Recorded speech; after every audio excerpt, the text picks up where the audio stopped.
নমস্কার, কেমন আছেন সবাই? সৌতি শাসমল আরও একটি ভিডিওতে আপনাদের সকলকে স্বাগত। আজ আবারও নিয়ে চলে এসেছি এক নতুন স্বাদের রেসিপি নিয়ে। আজ এই রেসিপির জন্য প্রথমেই নিয়ে নিয়েছি কিছু চিঁড়ে।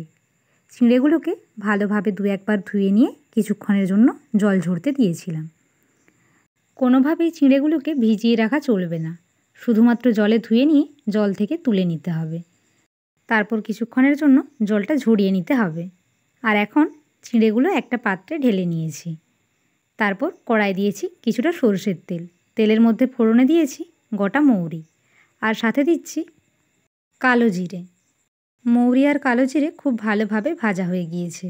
এই অবস্থায় এর মধ্যে দিয়ে দিচ্ছি কিছু চিনেবাদাম। চিনেবাদাম, মৌরি এবং কালো জিরে খুব ভালোভাবে একটু ভেজে নিতে হবে। সব কিছু খুব ভালোভাবে ভাজা হয়ে গিয়েছে। এখন দিয়ে দিচ্ছি পেঁয়াজ কুচি। পেঁয়াজগুলোকে একটু ছোট্ট করে কেটে নিতে হবে। এখন সব কিছুর সাথে পেঁয়াজটাও ভালোভাবে ভেজে নেব। পেঁয়াজটা হালকা ভাজা হয়ে গিয়েছে। এই অবস্থায় এর মধ্যে দিয়ে দেব কিছু লঙ্কা কুচি। আমি এখানে শুকনো লঙ্কার কুচি ব্যবহার করেছি, তবে আপনারা চাইলে এখানে কাঁচা লঙ্কার কুচিও ব্যবহার করতে পারেন। আর ঝালটা পরিমাণ বুঝে দেবেন। আমি অল্প ঝাল দেওয়ার জন্য কয়েকটা মাত্র লঙ্কা কুচি দিয়েছি, তবে আপনারা চাইলে এখানে লঙ্কার পরিমাণটা বাড়িয়ে নিতে পারেন। সব কিছু হালকা একটু ভেজে নিয়ে এর মধ্যে এখন দিয়ে দিচ্ছি শুকনো কারি পাতা। এরপর সব কিছুর সাথে কারি পাতাটাও ভালোভাবে একটু ভেজে নিতে হবে। শুকনো কারি পাতার পরিবর্তে এখানে কাঁচা কারি পাতাও ব্যবহার করতে পারেন, তবে কাঁচা পাতাটা ব্যবহার করলে 5 থেকে 6টা দিলেই হবে। এরপর দিয়ে দিচ্ছি স্বাদ মতো লবণ, আর এরই সাথে দিয়ে দেব অল্প একটু হলুদ গুঁড়ো। আর এখন সব মশলার সাথে লবণ আর হলুদ গুঁড়োটা ভালোভাবে একটু মিশিয়ে নেব। আর এরপর এর মধ্যে দিয়ে দেব কিছুটা চিনি। আপনারা যদি একটু বেশি মিষ্টি পছন্দ করেন তাহলে একটু বেশি পরিমাণে চিনি দেবেন, তবে আমি হালকা মিষ্টির জন্য এখানে একটু কম পরিমাণে চিনি দিচ্ছি। রেসিপিটা হালকা মিষ্টি একটু বেশি ভালো লাগবে।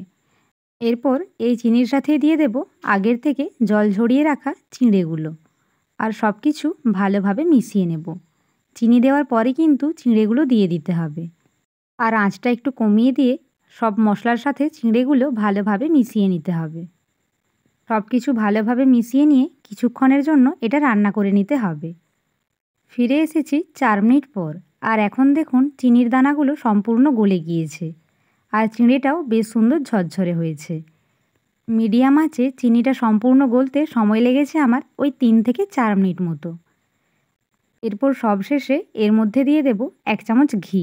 এটা কিন্তু আপনারা চাইলে বাদ দিতেও পারেন, যেহেতু কারি পাতা রয়েছে অনেকেই কারি পাতার গন্ধ বেশ ভালোবাসেন। তারা চাইলে ঘিটা অবশ্যই বাদ দিতে পারেন, তবে ঘি কারি পাতা একসাথে হলে কিন্তু রেসিপিটার স্বাদ আরও বেশি বেড়ে যায়। চিঁড়ের সাথে ঘিটা ভালোভাবে একটু মিশিয়ে নেব। আর আমার ভিডিওটি যদি ভালো লেগে থাকে অবশ্যই একটা লাইক করে চ্যানেলটি সাবস্ক্রাইব করে দেবেন। ঘিটা খুব ভালোভাবে মেশানো হয়ে গিয়েছে। এখন এটা একটা পাত্রে নামিয়ে নেব। আর আজকের ঝাল মিষ্টি পোহা রেসিপি একেবারে তৈরি। রেসিপিটা দেখুন কতটা সুন্দর ঝরঝরে হয়েছে, আর দেখতেও কতটা সুন্দর লাগছে। আজকের ভিডিও এটুকুই। টাটা।